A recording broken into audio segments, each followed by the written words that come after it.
So, hey guys, good evening. My name is Vandit Pandya. I am a Azure Developer Lead.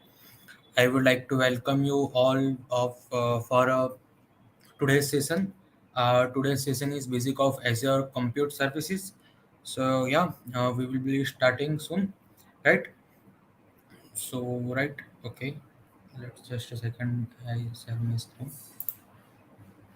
Okay, yeah, I think it's right now. Yeah, it's visible. Right, okay, yeah.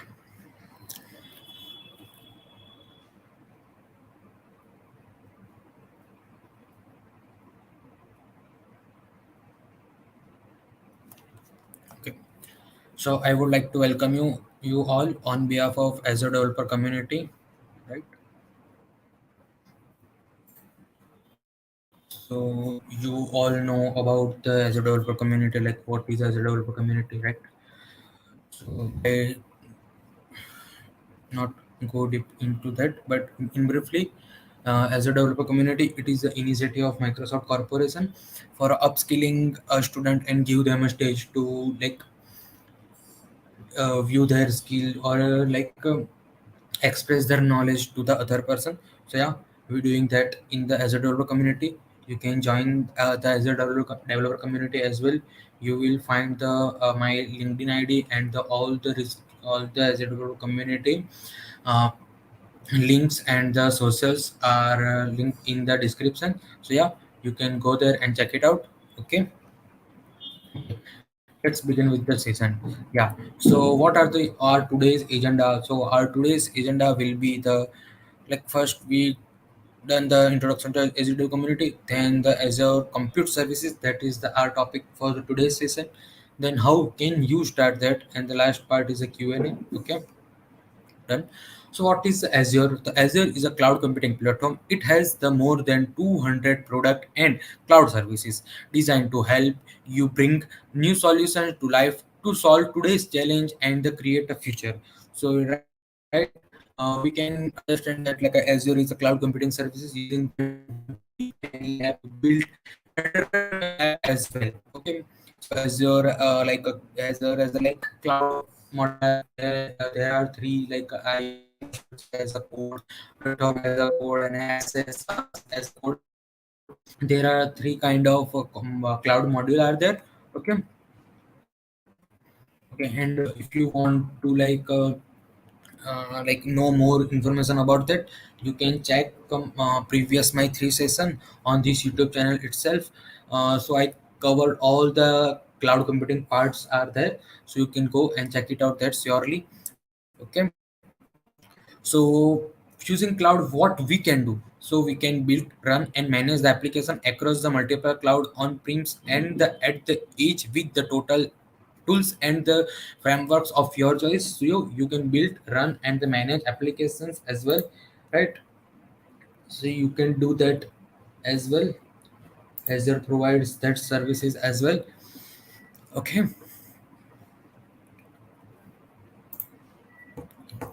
so the session will help you to understand, right, what the things that you will be understand from today's session, right? What are, so you will be understanding about the Azure virtual machine. What is the Azure virtual machine? If you attended my previous session, you will be like understand what are the virtual machine, and you see the practical, or we can say live demo as well. Okay, second is Azure App Services, Azure Container Instance, Azure Kubernetes Services, Azure Functions, and Azure Virtual Desktop. Okay.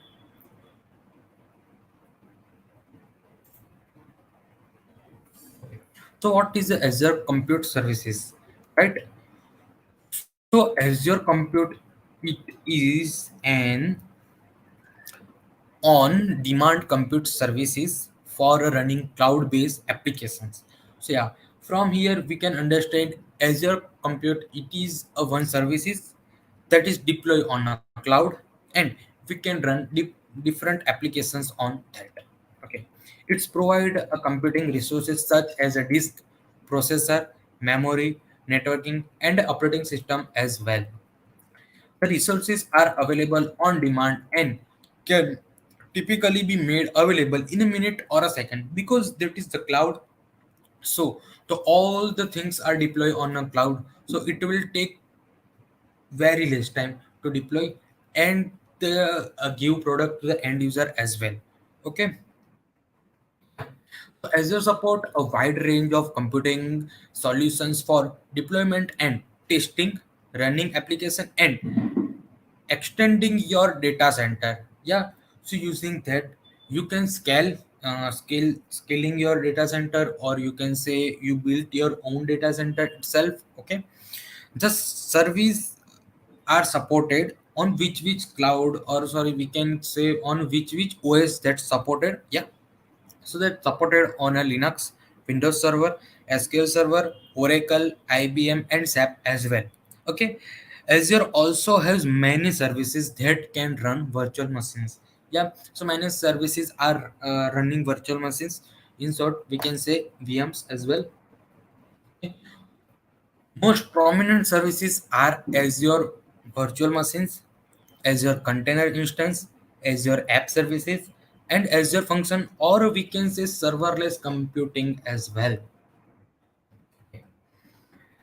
If you go to the portal.azure.com, you can find in the all section, you go to the compute and you find all the services as well. Done. What is the virtual machine? Yeah, so virtual machine are a software that emulates of physical computer, right? From that what we can understand, so using the virtual machine we can deploy our own, like we can say, just a second. Yeah, so sorry for the inconvenience. Yeah, so what is the virtual machine? So virtual machine are a software emulates of physical computer. So using virtual machine we can say that that is the copy of our physical machine as well. Why? So are all the instance, or we can say cloud, are like they published on the cloud, so we can use that very easily. We can run any OS, any server OS, we can run very easily from here. Okay, second is virtual machine scale set. Okay, so what is the virtual machine scale set? We can say virtual machine scale set are the skill set on Azure Compute resources that you can use to deploy and manage a set of VMs. So yeah, using that we can build OS and deploy on a cloud itself. So yeah, that is the part of virtual machine, we can say. The virtual machine scale set are Azure Compute resource that you can use to deploy and manage a set of identical VMs. With all VMs configured the same, virtual machine scale set are designed to support the true scale level computing. No pre providing the VMs is required. Okay, for this reason, it is easier to build large scale services and targeting to big computer, we can say. Using that we can do all the big stuff like machine learning model training, big data model training, containerized workloads, as many as you can do that work on that cloud, we can say. As demand goes up, you can added more VMs as well. As demand goes down, you can degrade VM instance, or you can say you can remove the like a VM instance as well.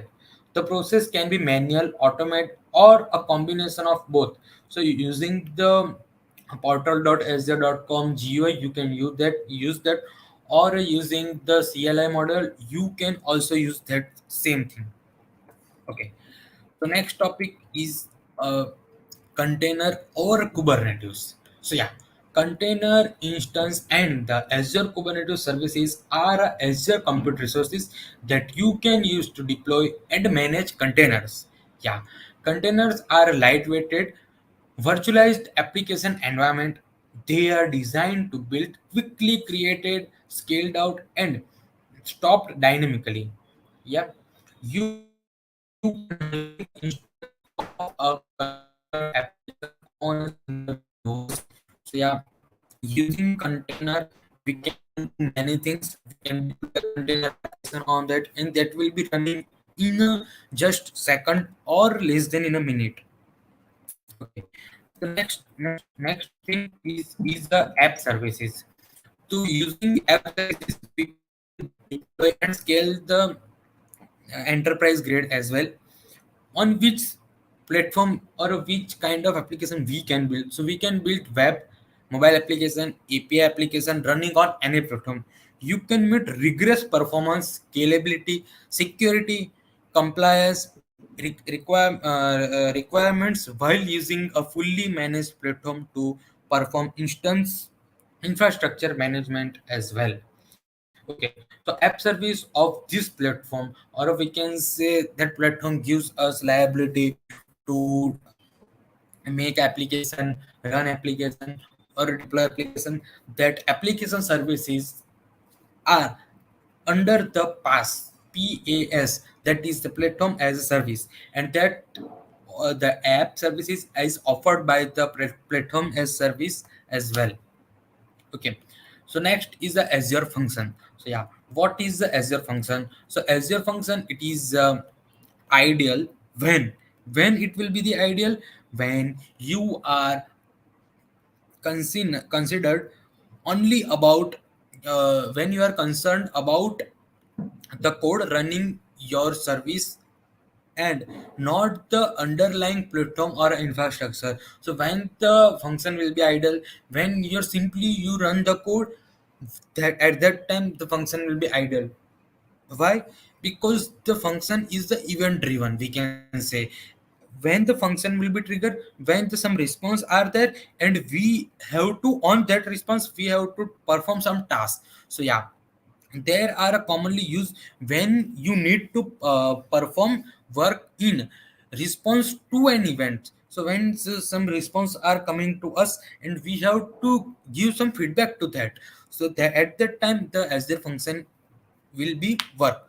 Often we use the we can say REST request, timer, or a message from another Azure service, and when that work can be completed quickly within a second or less. So that is the main feature of cloud computing. We can use that application in a very like fast, and deployment part or output part will be like in a just a second, we can say.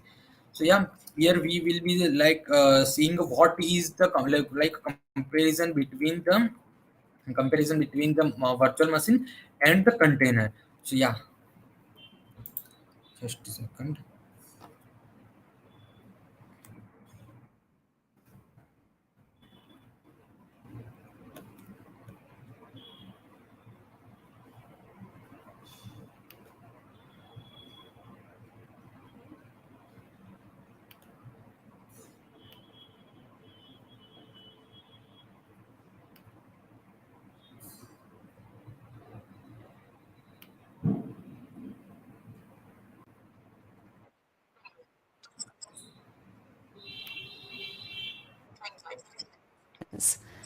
So let's begin.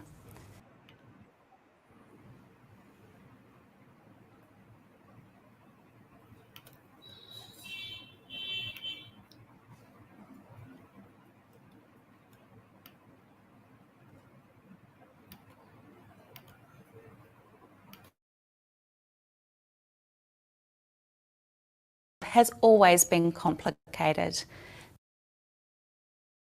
In this video, we'll discuss the difference between virtual machines and containers. Yeah, in this video we will be see like a comparison between virtual machine and the containers. Okay, so let's see the video. So let's begin. Deploying server applications has always been complicated. That complexity drove system admins to start looking at virtualization techniques like virtual machines and containers. Virtual machines, or VMs, provide an abstraction layer for CPU, memory, and storage. They can be changed without having to invest in new hardware, while still allowing the environment to be flexible and secure. With VMs, you're in control. You decide the operating system, install tools and packages, and your app runs either in isolation or with the other apps you install into the VM. But there are downsides. VMs can only run one operating system at a time. So if you have multiple server apps that all require different runtime environments, they may also require multiple virtual machines to execute properly.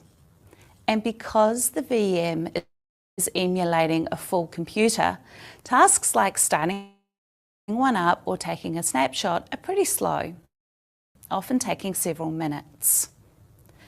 But there's a lighter weight solution that solves some of these issues.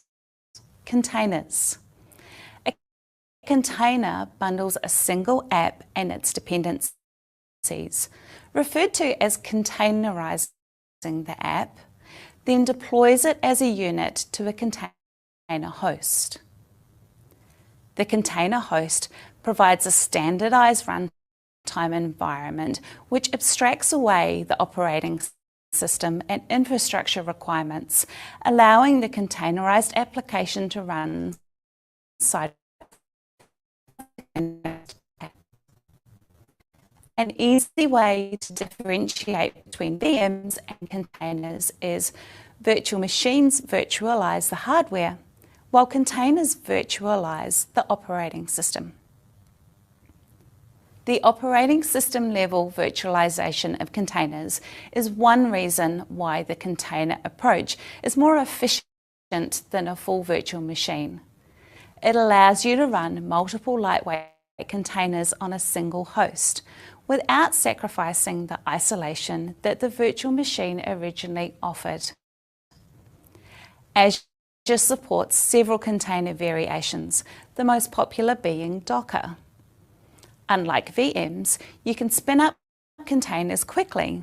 You're just waiting for the app to launch instead of both the operating system and the app. Also,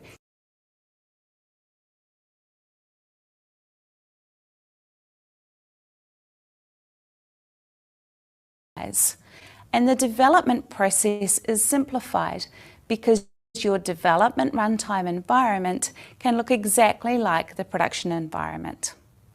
Another advantage to containers is that they can be orchestrated with container cluster orchestration.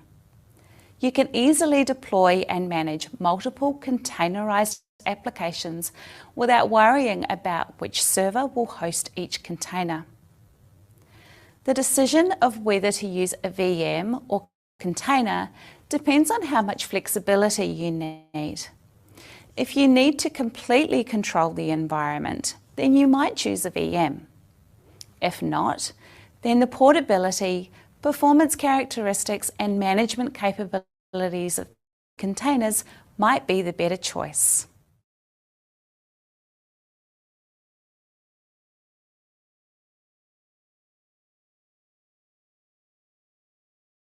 Yeah, so now we will be seeing like what is a Kubernetes. So yeah, let's see that.